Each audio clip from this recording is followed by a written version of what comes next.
Добрый день, дорогие участницы нашего образовательного цикла. Меня зовут Савина Светлана. Я являюсь психологом общественного фонда помощи детям и подросткам с синдромом Дауна Кунбала. И сегодняшняя наша встреча, она будет посвящена разбору нескольких ситуаций, писем, которые так или иначе объединены одним общим вопросом. Что делать в ситуациях, когда опускаются руки? Где брать ресурсы, где брать эмоциональные силы для того, чтобы двигаться вперед, развивать ребенка и не опускать руки? И для начала я бы хотела зачитать письмо одной мамы, естественно, с ее разрешения. Письмо я буду зачитывать выдержками, обращая лишь внимание на самые важные моменты и участки. Добрый день, Светлана. У меня сын, ему 4,5 года. При родах нас травмировали, ребенку поставили диагноз ДЦП. Слава богу, что в достаточно легкой форме. То есть у нас есть возможность развиваться как нормотипичные дети. Ближе к году я стала замечать, что сын развивается недостаточно активно, и невропатолог нам посоветовала сдать анализ на генетику, в результате чего в год и два мы обнаружили, что у ребенка синдром Дауна. Сказать, что мы пережили шок, и ничего не сказать, потому что мы не успели еще оправиться от первого диагноза, а тут нас накрыло еще вторым диагнозом. Естественно, у меня очень много претензий, очень много злости к врачам, почему этого раньше не виделось, почему столько времени мы упустили. С ребенком мы занимаемся очень много, ищем самых лучших специалистов, постоянные бесконечные занятия УФК, массаж, реабилитация, остеопаты, невропатологи, дефектологи. Но периодически меня просто накрывает. Несмотря на то, что я люблю ребенка, но у меня опускаются руки. После очередной больницы или какой-либо болячки у нас идет жуткий откат назад, и в эти моменты у меня просто опускаются руки. Знаю, что все дети разные, но порой на меня накатывает. Когда я прихожу на какие-то площадки, когда я прихожу в аналогичные сообщества, я вижу детей со схожими диагнозами, я невольно начинаю сравнивать своего сына с другими. Сейчас нам 4,5, но мы только-только начинаем садиться. И вот основной запрос, наверное, подскажите, где брать силы в периоды, когда просто опускаются руки. Вы знаете, я, наверное, хотела бы, прочитывая это письмо, сделать акцент на нескольких важных вещах, которые нам необходимо все-таки иметь в виду. Самое важное, из этого письма очень четко прослеживается ожидание. Мы очень много занимаемся, ищем лучших специалистов УФК, но когда у ребенка идет откат, просто опускаются руки, да, то есть, естественно, реабилитируя ребенка, мы ждем, верим, надеемся в какой-то результат, да, но порой наши ожидания, они чрезмерные, да, то есть это желание, чтобы пошла динамика у ребенка, она порой очень сильно превалирует. А в нашем случае, особенно в случае работы с детьми особенными, результатов порой приходится ждать достаточно долго. Есть другой момент, на который обращает это письмо внимание, то есть это сравнение. Знаю, что все дети разные, но порой на меня накатывает, когда я вижу других детей с похожими диагнозами, а мой развивается не так. То есть здесь, естественно, и горе, и обида, и стыд определенный, да, то есть много эмоций очень поднимается из этой фразы. Очень сильно видно, что накопленная усталость, да, эмоциональное выгорание, очень сильное включение на развитие ребенка. И это и понятно, мы на то и родители, на то мы и мамы, да, чтобы максимально большую часть силы, времени бросать на ребенка, особенно ребенка с особенностями в развитии. И здесь бы я еще хотела сделать все-таки несколько пометок, потому что вообще, когда мы разбираем каждый конкретный случай, очень сложно давать какие-то общие рекомендации. Сложно, потому что мы понимаем, что все дети, они разные, да, то есть даже нормотипичных детей нет одинаковых, а когда мы говорим о ребенках с особенностями развития, пусть даже со схожими диагнозами, с диагнозом ДЦП или диагноз синдром Дауна, то мы понимаем, что здесь вообще ситуация такая, что двух одинаковых уж точно нет, да, и ты не можешь прогнозировать и предполагать, как будет развиваться каждый конкретный ребенок.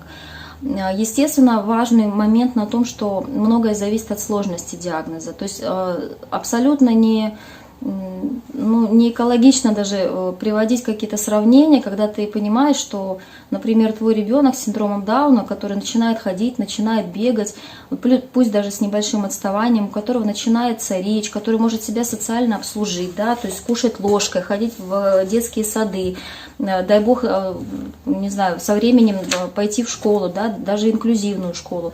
И совсем другая динамика у тех родителей, у которых до 16 лет дети прикованы к кровати, находятся в памперсах, да, где мама, ну, полностью, практически полностью по времени привязана к своему ребенку. Да, то есть сопоставлять эти диагнозы, говорить про даже то же самое эмоциональное выгорание вот при таких разных случаях, разных ситуациях, ну, абсолютно как бы неэтично.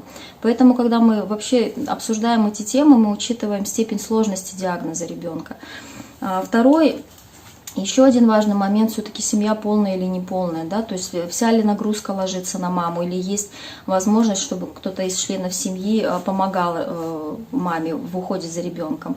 Мама работает или не работает, да, то есть сколько времени она может посвящать, и финансовое положение семьи, да, то есть все эти факторы, ну, необходимо учитывать, потому что давать какие-то вот стандартные ответы, ну, немножко даже и не экологично, да, то есть человек, который оказался в более тяжелой ситуации, моральной, финансовой, ну, он просто тебя не услышит, он и не поймет твое вдохновение, воодушевление, да, то есть вообще период проживания, да, потому что у него совсем другая ситуация в семье, в материальной базе, в диагнозе ребенка, да, то есть все это вкупе мы, естественно, рассматриваем. Вот, и прежде чем мы все-таки перейдем непосредственно, как можно себе помочь в этой ситуации, я все-таки возвращаю нас к тем стадиям проживания, которые мы более ранее озвучивали на уроках. Те стадии, которые в 1969 году открыла Элизабет Кюблер-Росс. Это стадия шока, стадия горя, стадия торга, депрессии, принятия. И вот прежде чем мы выйдем на эту самую важную стадию, стадию принятия, прежде чем мы начнем все-таки наслаждаться уже в полной мере и развитием ребенка, и проживанием рядом с особенным ребенком, то есть мы волей или неволей будем с вами находиться, проживать все 4 ранние стадии.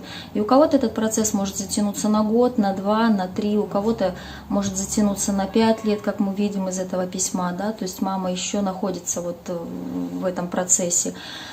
Вот, здесь тоже достаточно сложно спрогнозировать, как быстро семья выйдет вот из этого состояния, да, то есть, и, естественно, нас в этих стадиях будет штормить, нас будет отбрасывать с одной крайности в другую, да, то есть в какой-то момент будет появляться, ну, просто откуда-то ресурсы, да, энергия, да, мы будем браться за дело, вот закатив рукава и с новыми силами, а в какой-то момент, особенно в те моменты, когда ты просто не видишь динамики в развитии, руки опускаются, да, тебя начинает отбрасывать назад. Все это очень циклично, эти этапы очень цикличны, эти вещи тоже нужно понимать. И еще важный момент, вот от которого мы все-таки отталкиваемся, это вообще сам фактор жития, да, семьи с особенным ребенком. Что мы проживаем в нашей жизни, да, то есть какой этап.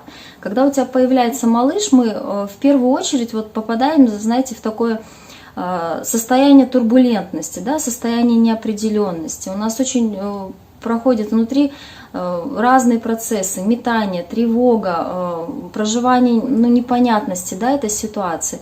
Ведь несмотря на то, что у нас присутствует, ну, множество специалистов, медиков, педагогов, дефектологов, и я сейчас действительно говорю о крупных городах, в периферии с этим дела, ну, в разы хуже.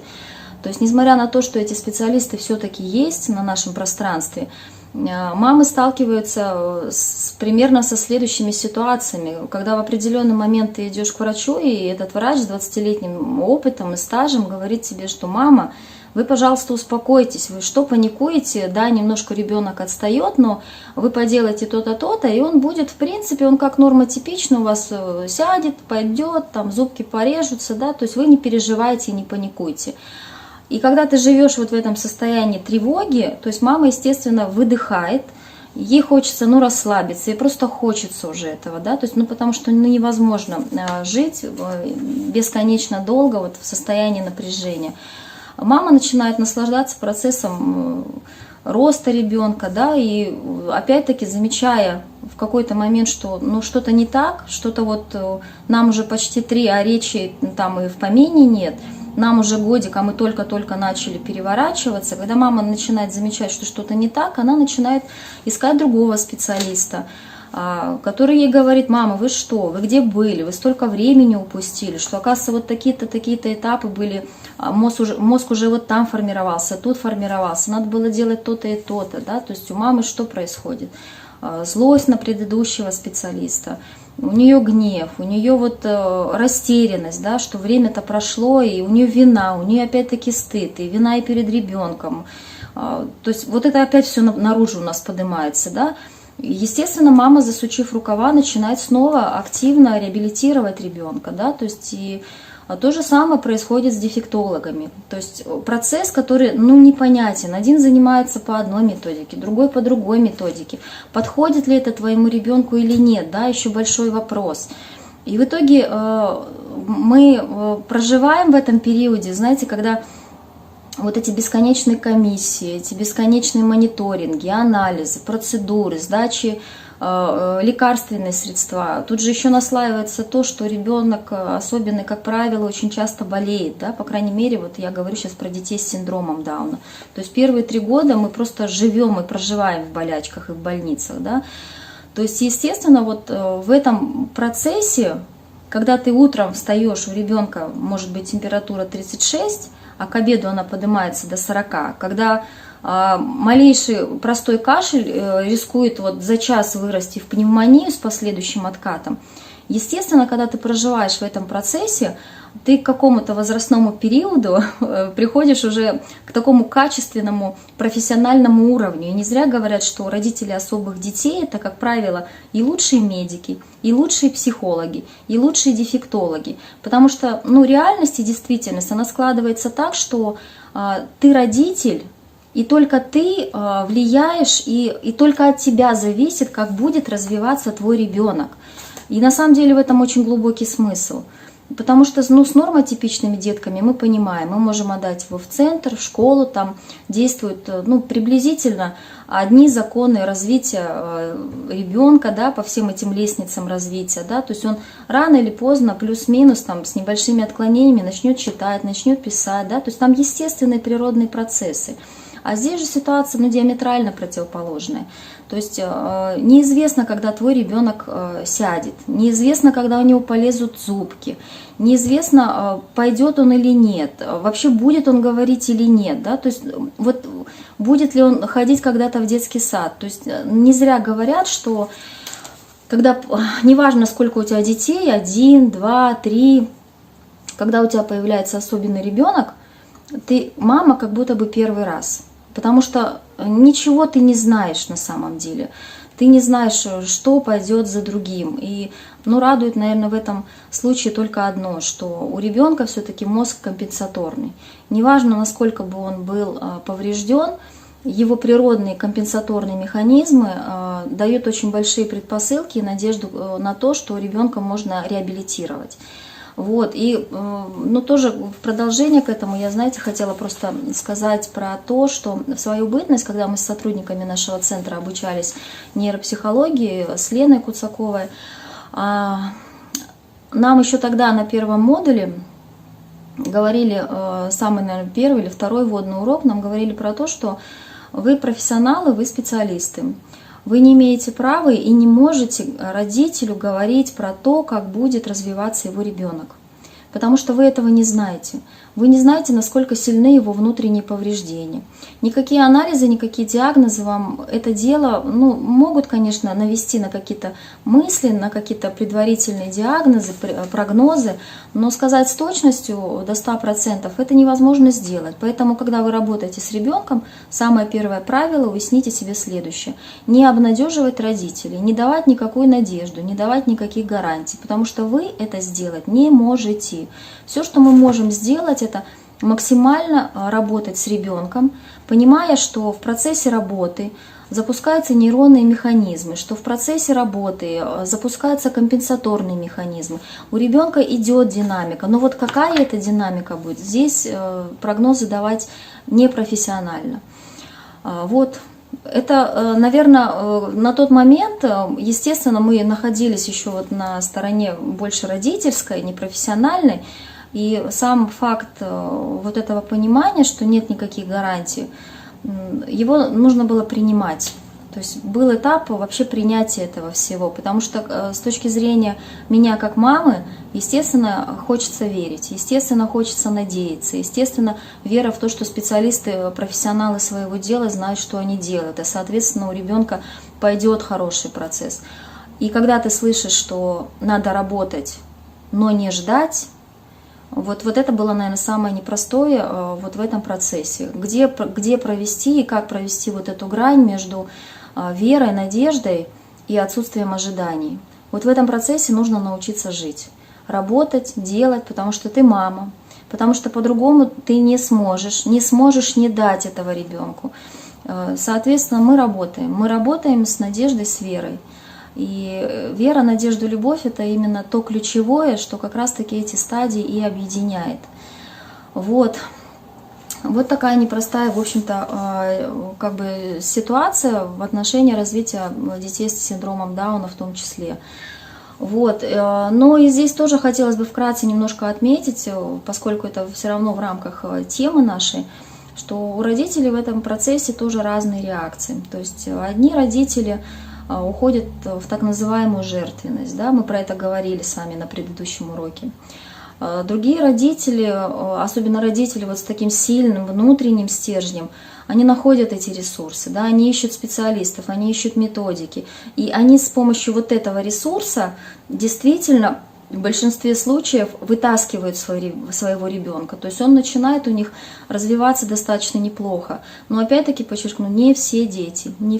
То есть не всегда только лишь хорошо организованный комплекс занятий может дать какие-то результаты качественные. Да? Либо они будут, но будут очень минимальны. Но самое важное, что есть динамика.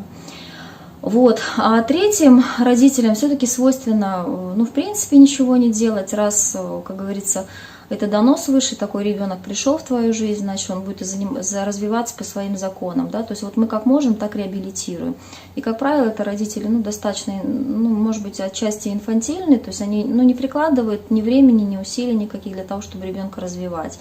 И здесь, правда, много очень, конечно, зависит от изначально природных задатков ребенка, но без комплексных занятий мы никуда не уйдем. И я сделаю здесь небольшое отступление, про это будут специалисты наши наверняка говорить, что все-таки дети с синдромом Дауна с возрастом имеют большой повышенный риск развития болезни Альцгеймера. И это так или иначе связано с тем, что в его практике, в его жизни будут отсутствовать постоянные систематические занятия. То есть наша задача как родителей постоянно работать над повышением когнитивных способностей ребенка, постоянно насыщать его жизнь различными эмоциями, событиями, ситуациями, чтобы он получал новые знания, новый опыт. Да? То есть при таком механизме мы так или иначе можем процессы развития болезни Альцгеймера убирать, либо пролонгировать во времени. Да? То есть наши дети имеют к этому склонность, это надо понимать. Вот. И теперь уже непосредственно, если, знаете, вот еще к ответу, наверное, на этот вопрос, что же делать в этой ситуации, вот приходит на ум такая метафора, когда человек пробивается сквозь лесную чащу, на дворе ночь, а он идет в этой ночи, в этой темноте, падает, попадает во враги, натыкается на большие каменные валуны, травмирует себя, коленки в кровь, локти в кровь, да, он встает, зализывает раны, идет дальше. Вот наша ситуация, наше бытие, она, наверное, схожа вот в этом процессе, этой метафоре. Только мы еще помимо этого несем на своих руках ребенка, да, то есть отвечая за его развитие, отвечая за его жизнь. Встали, подняли, залезали раны, идем вперед. Только так. По-другому, скорее всего, этот процесс и невозможен. И если говорить конкретно уже на вопрос, где брать силы и где брать ресурсы, то здесь, наверное, знаете, я отчасти буду и свой опыт транслировать, но это так или иначе один из инструментов психотерапии, в частности, такого направления, как логотерапия. который призывает прежде всего вот в каждой ситуации жизненной искать смысл происходящего, да, то есть не корить себя, за что мне все это, а искать смысл. Раз такой ребенок пришел в свою жизнь, а такие дети все-таки свыше, они не даются просто так, наверное, в этой семье, значит, у этого конкретного родителя, у этого конкретного мамы, папы есть все ресурсы для того, чтобы этого ребенка поднять. И на ум тоже приходит притча, не помню ее дословно, но смысл в том, что Бог посылает такого ребенка только лишь женщине веселой, любящей, потому что женщина в депрессии, женщина с тяжелой такой энергетикой, она такого ребенка не подымет, она ничего хорошего не привьет ему, она не даст ему достаточно любви. А такие дети все-таки нуждаются в любви, в принятии, в заботе. И, наверное, что-то есть вот в каждом конкретном родителе, что раз его ребенок пришел в эту жизнь, конкретно в эту семью. И в свое время я разговаривала с одним христианский психолог, при церкви работает женщина. Она мне сказала такую фразу, она очень запомнилась мне, фраза одного из митрополита. Это, по-моему, выдержка из Библии, которая говорит про то, что если Бог посылает в твою жизнь подарок, то это подарок в виде обертки из проблем. И чем больше проблем, тем ценнее подарок, который внутри этой обертки. Да? То есть, наверное, не случайно в эту жизнь приходит такой ребенок. Да? То есть чему-то научить, извлечь какой-то опыт, сделать нас лучше, сделать нас добрее. Потому что не зря говорят, что наши дети – это лакмус. Да? Нужное приходит, нужное притягивается, а ненужные люди, события, они так или иначе из твоей жизни начинают уходить. Идет смена ценностей, идет разбор твоей собственной жизни.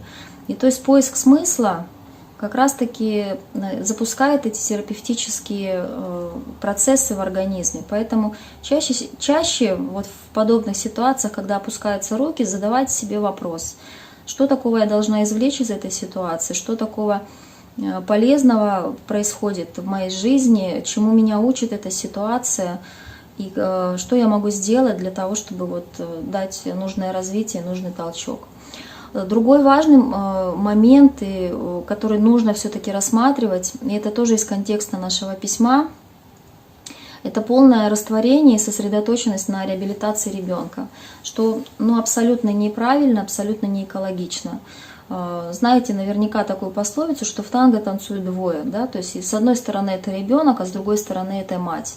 Но мать ведущая, и если у матери не будет ресурсов для того, чтобы проделывать этот непростой путь, это действительно непростое испытание. Испытание, которое проверяет одного на прочность, а другого проверяет на все низменные, да, качества, что у тебя проявится больше. И для того, чтобы вот в этом танго солировать, у матери должны быть очень мощные, хорошие ресурсы. А для этого мы понимаем, что наша жизнь – это баланс. Это множество сфер, это семья, это другие дети, это развитие, это работа, это какое-то хобби. И если мама по тем или иным соображениям забывает про это все, забывает про себя, вот так называемого из чувства запрещенной тревожности, запрещенной заботы о себе, то в этом случае рано или поздно у нее копится эта эмоциональная ситуация, потому что эти грани из своей жизни она вычеркнуть не может. Эти грани будут просто обнажать какие-то другие проблемы. Поэтому самое важное маме научаться находить какие-то ресурсы.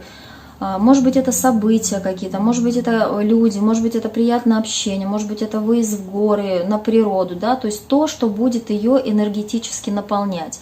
Неправильно, невозможно полностью растворяться в ребенке. Очень важно находить время для себя. Сложно, когда семья не полная, но тем не менее никто, кроме нас, это дело нам не организует. Поэтому эти вещи нужно ставить, пожалуй, во главу угла. Да? То есть очень много метафор на эту тему, когда одень в самолете маску сначала себе, а потом ребенку. И это абсолютно правда жизни. Еще один важный момент, все-таки учиться вот в такой непростой ситуации, искать ресурсы в семье, распределять обязанности, просить помощи извне, да, то есть от мужа, особенно если мама работающая, да, то есть это нагрузка вдвойне. С одной стороны нагрузка, с другой стороны возможность переключения, да, то есть все-таки здесь очень большой плюс, когда мама может еще активно себя проявлять в чем-то другом, реализовываться в другом. На самом деле это очень сильно наполняет ее ресурсно. Вот, то есть распределять обязанности в семье между другими членами, между детьми, да, то есть опять-таки для того, чтобы полностью не погружаться, не растворяться в ребенке, для того, чтобы выискивать возможности и ресурсы для себя. Но на эту тему у нас будет следующий урок, он будет конкретно посвящен теме эмоционального выгорания, о том, как родители могут себя поддержать. А сегодняшняя тема у нас была все-таки таким заделом небольшим, предысторией и конкретно как разбор ситуации, что же можно сделать и как можно себе помочь. Хорошего вам дня, хороших обучающих практик с преподавателями нашего центра и до встречи!